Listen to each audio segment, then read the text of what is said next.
મિત્રો, શિવ શક્તિ રામદેવ અલગધામ પરમ પૂજનીય પ્રાત સ્મરણીય એવા લક્ષ્મીચંદ બાપુના સમાધિ સ્થાન ઉપર ચૈત્ર સુદ બીજને દિવસથી ભાગવત ચરિત્ર કથાને બદલે સંતોનું ચરિત્ર કથાનું આયોજન અમારે ખૂબ જ પ્રિય મિત્ર એવા ઘનશ્યામ બાપુના સ્વમુખે અને ખૂબ જ ભાવ અને શ્રદ્ધાપૂર્વક જેને સંતોના ચારિત્ર વિશે અને સંતોના જીવન ચરિત્ર વિશે આજે આ કથાનું આયોજન થઈ રહ્યું છે. આવો આપણે સાથે મળીને કથાઓ તો ખૂબ સાંભળી, પણ સંતોનો ઇતિહાસ જગતમાં પ્રથમવાર, વિશ્વની અંદર પ્રથમવાર કોઈ સંતોનું ચારિત્ર સંભળાવતા હોય તો એ અમારે ઘનશ્યામ બાપુ છે. જાઓ મિત્રો, સંતો પ્રત્યેની આસ્થા, સંતોના જીવન ચરિત્રની કથા આપણે ઘણીવાર ન જાણતા હોય. જલારામ બાપુ, સતાધારી શામજી બાપુ, લક્ષ્મીચંદ બાપુ, મહાદેવગીરી બાપુ, વિદ્રિંગાસ બાપુ, અનેક મહાન પુરુષો આપણે ન જાણતા હોય એટલા મહાન પુરુષો જે થઈ ગયા છે આપણા ભારતની અંદર, જેની સમાધિઓ પૂજાય છે. ભગવાનનો જન્મદિવસ મનાવાય છે. એવી જ રીતે સંતોનો પૂજા સ્થાન, સમાધિ સ્થાન હોય છે.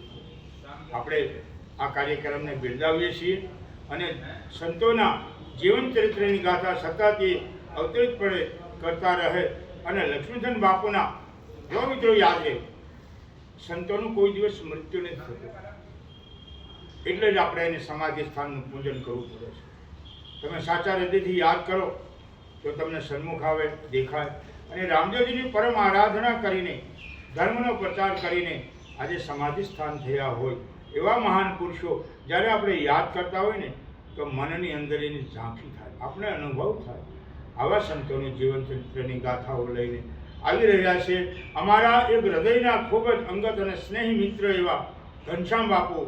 ખૂબ ખૂબ તમને સાધુવાદ અને આવા ચરિત્ર સંતોની ગાથાઓ આપ કહેતા રહો અને ઘર ઘર સુધી સંતોનો સંદેશ પહોંચતો થાય એવી હું કામના કરું છું.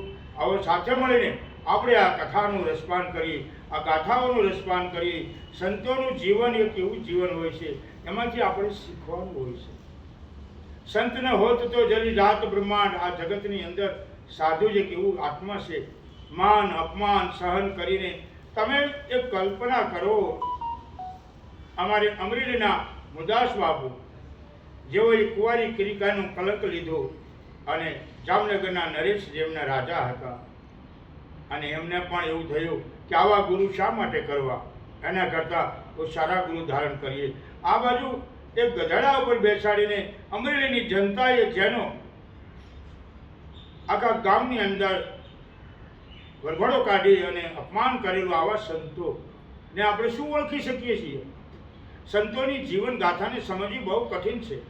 અને જ્યારે જામનગરના નરેશને એવું થયું કે આવા ગુરુ નહીં જોઈએ, અને એ જ્યારે કોઈ હવેલીના ગુરુને બનાવી અને જ્યારે હવેલીની અંદર જ્યારે મુદાસ બાપુનું સન્માન થતું, એ જ મુદાસ બાપુને એવું કીધું તમારા રાજા સાહેબ તો નવી હવેલીમાં ગયા છે, અને હવેલીમાં જતા જ રસ્તામાં એક બિલાડીનું બચ્ચું પડેલું, અને દ્વારકા જતા જતા રસ્તામાં એ ત્યાં ગયા રાજની અંદર, તો એમને એવું કીધું કે નથી અહીં, અને બિલાડીના બચ્ચાને અને બિલાડીને મરેલી જોઈ અને બંનેને લઈને નવા સંતોના સાનિધ્યમાં જઈને એવું કીધું પ્રભુ આપ સત્સંગ તો જરૂર કરો છો, પણ આ બિલાડીને સજીવન કરો તો આપણે કંઈક જગતનું કરી શકશું કલ્યાણ.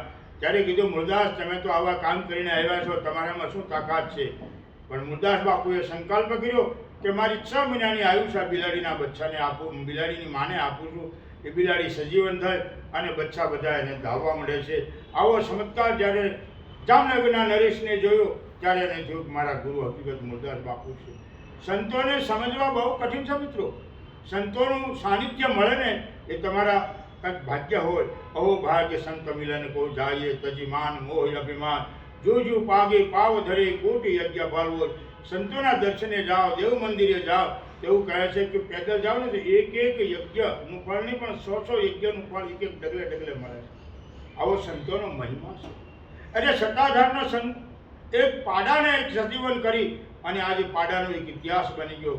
અમારે જમરાળાની અંદર એક માનબાઈ ભેંસ, અમારા ફકડાનાથ બાપુ અને ફકડાનાથ જ્યારે ભેંસને હાથ ફેરવો અને જીવી ત્યાં સુધી એને દૂધ આપ્યું, આજે પણ જમરાળાની અંદર એ માનવાય ભેંસ, સંતોનું માન રાખ્યું, ભેંસ જેવી તરી જાય છે. અરે માનવ તો શું, પણ માનવ એવો માનવ છે ને એ સંતોને શંકા કુશંકાથી જોતો હોય છે. એ શંકા છોડી પરમાત્માના સાનિધ્યમાં જવા માટેની આ ગાથાઓ છે. આવા સંતોના જીવન ચરિત્ર લઈને આવી રહ્યા છે અમારે ઘનશ્યામ બાપુ. આપણે એઓને પણ ખૂબ ખૂબ સાધુવાદ આપીએ છીએ અને આવી કથાઓ કરતા રહે. પૂજ્ય લક્ષ્મીચંદ બાપુ એમના ઉપર સતત કૃપા વરસાવતા રહે. સંતો બધા માટે કૃપા વરસાવતા હોય છે, પણ એની ગાથા વિશેષ હોય છે. એ ગાથાનું મનન કરવું, ચિંતન કરવું અને આપણા જીવનમાં ઉતારવું એ સંતોનો ઉપદેશ છે. સંત મિલન કો જાઈએ તજમાન મોહર અભિમાન, જોજો આગે પાવ ધરે કોટી યજ્ઞ બોલો. આવો મિત્રો, આપણે આ કથાનું બધા મળીને શિવશક્તિધામ રામદેવ અલખધામ લક્ષ્મણ બાપુની નકલમ સેવા મંડળ આયોજિત કથાનું આયોજન છે. સર્વ ભક્તોને જય રામદેવજી. ઓમ નમો નારાયણ. જય ગિરનારી. સર્વ ભવંતો સર્વ સુખોનો સંતો નિરામય. આવો દરેકને જીવનમાં સુખ શાંતિ સમૃદ્ધિ આપે એવી મંગલ શુભકામના સાથે અટલ તીર્થ યાત્રાધામ સુરત, મહાન શ્રી બટુગીરીજી, સુરત. યાદ રાખજો તારીખ 19. હા, ચાલુ છે ને કાપીને? હા, 19 તારીખથી. હા, 23 તારીખ 19 થી 23 તારીખ સુધી. આ આવે 19 ને? હા, પૂર્ણિમા. 23 થી 19 તારીખ સુધીની આ કથા છે. એ કથામાં દરમિયાન આપ દરેક ભાઈ ભક્તોને સાદર આમંત્રિત પાઠવું. જય રામ. જય રામ.